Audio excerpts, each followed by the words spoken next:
Hello and welcome to knowledge zone channel. आज 22 Feb के दिन हम पीआईबी के इंपॉर्टेंट न्यूज़ को देखेंगे। लेक्चर पसंद आए तो प्लीज़ चैनल को लाइक, सब्सक्राइब और शेयर करें। लेक्चर की पीडीएफ डिस्क्रिप्शन में है, आप वहां से पीडीएफ डाउनलोड कर सकते हैं। चलिए डिस्कशन स्टार्ट करते हैं।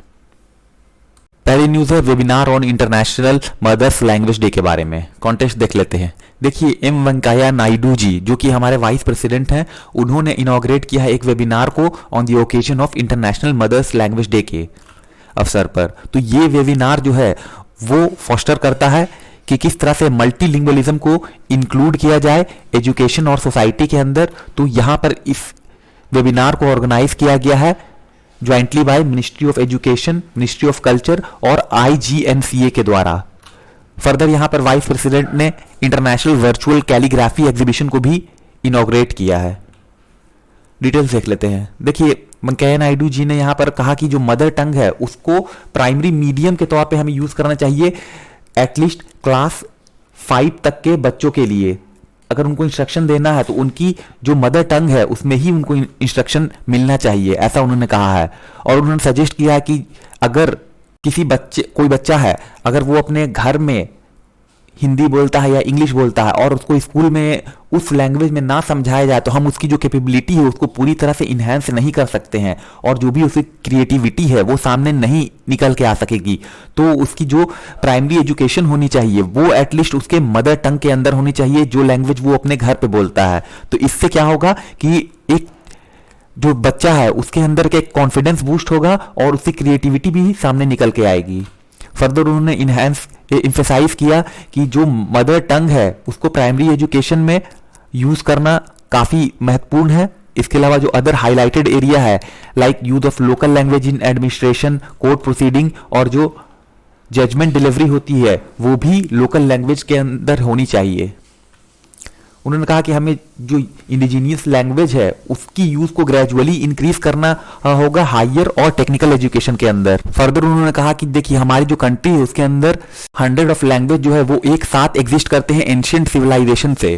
तो जो हमारी मदर टंग है उसका जो लगाव है वो कुछ और ही है। उन्होंने कहा कि ये एक तरह का इमोशनल रिस्पॉन्स क्रिएट करता है लोगों के बीच में और ये एक इंपॉर्टेंट लिंक है सोशियो कल्चरल आइडेंटिटी के लिए भी। तो ये एक रिपोजिटरी की तरह काम करता है कलेक्टिव नॉलेज और विजडम के लिए। तो हमें जरूरत है कि हम इसको प्रोटेक्ट करें, प्रिजर्व करें और प्रमोट करें। साथ ही साथ उन्होंने अप्रिशिएट किया गवर्नमेंट की जो वेरियस इनिशिएटिव है मल्टीलिंगुअल सोसाइटी के लिए, such as national translation mission, Bharat Vani project. और उन्होंने कहा कि हमें सेटअप करने की जरूरत है भारतीय भाषा विश्वविद्यालय यानी BBV और Indian institute of translation and interpretation की।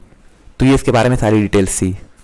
अगली न्यूज है Shyama Prasad Mukherjee institute of medical science and research के बारे में। देखिए, कॉन्टेक्स्ट जान लेते हैं। प्राइम मिनिस्टर नरेंद्र मोदी जी यहाँ पर इनॉग्रेट करेंगे doctor Shyama Prasad Mukherjee institute of medical science and research को IIT खड़गपुर में। तो यहाँ पर उन्होंने एड्रेस किया 66 और वो यहाँ पर एड्रेस करेंगे 66 कॉन्वोकेशन ऑफ IIT खड़गपुर को 23 फरवरी 2021 के दिन वीडियो कॉन्फ्रेंसिंग के थ्रू।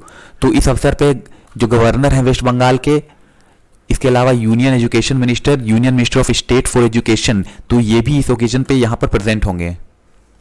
देखिए, Shyama Prasad Mukherjee institute of medical science and research के बारे में जान लेते हैं। तो ये जो सुपर स्पेशलिटी हॉस्पिटल है उसको सेटअप किया जाएगा Indian institute of technology Kharagpur के द्वारा with support of ministry of education. तो ये इंस्टीट्यूट जो है वो इंस्पायर है जो प्रधानमंत्री की जो विजन है कि हमारा जो फ्यूचर है वो शेप किया जा सकता है इनोवेशन और साइंस में इन्वेस्टमेंट के थ्रू। तो ये इससे ही इंस्पायर्ड है। तो इसके थ्रू यहाँ पर जो भी रिसर्च होगे, रिसर्च के फील्ड में जो भी टैलेंट है उसको एक तरह से ड्राइव मिल सकेगा।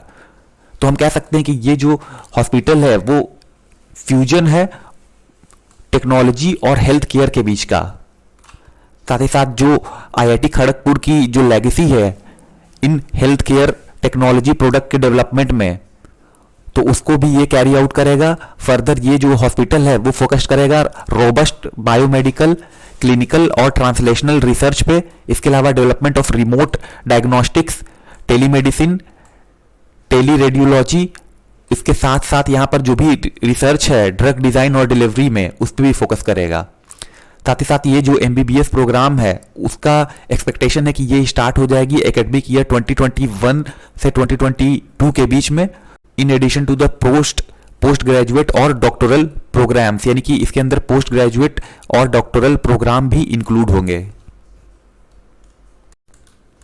अगली न्यूज़ है पॉपुलेशन वर्सेस प्लैनेट कॉन्फ्रेंस के बारे में।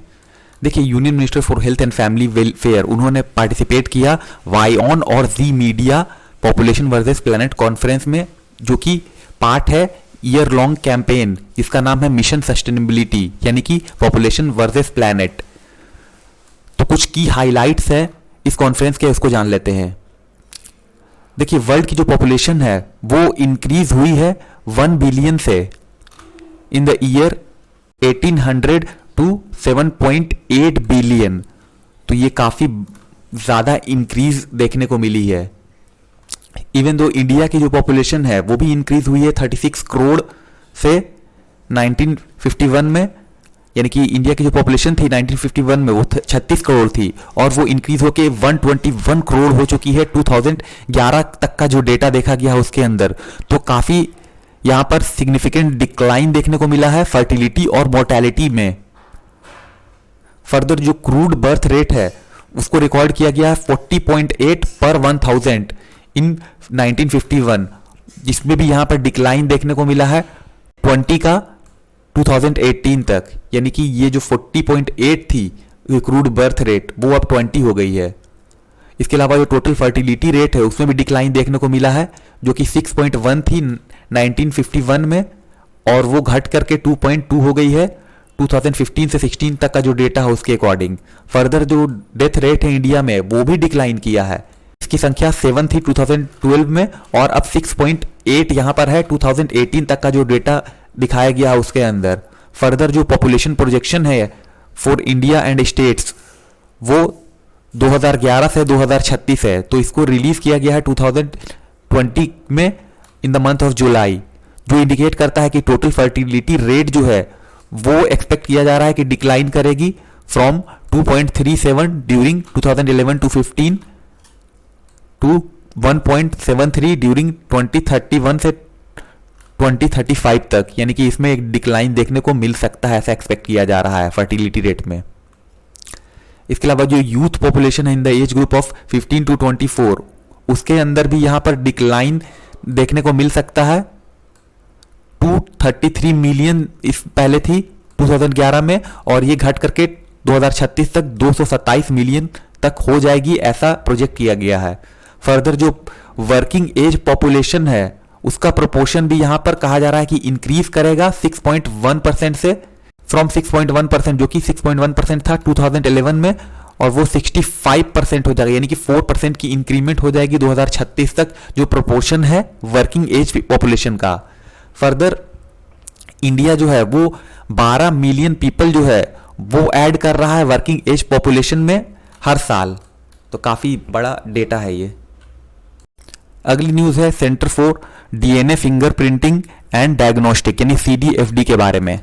छोटी सी इंफॉर्मेशन वो देख लेते हैं। देखिए, centre for DNA fingerprinting and diagnostic ये एक ऑटोनोमस ऑर्गेनाइजेशन है जिसको कि department of biotechnology, ministry of science and technology, government of India के द्वारा फंड किया जाता है।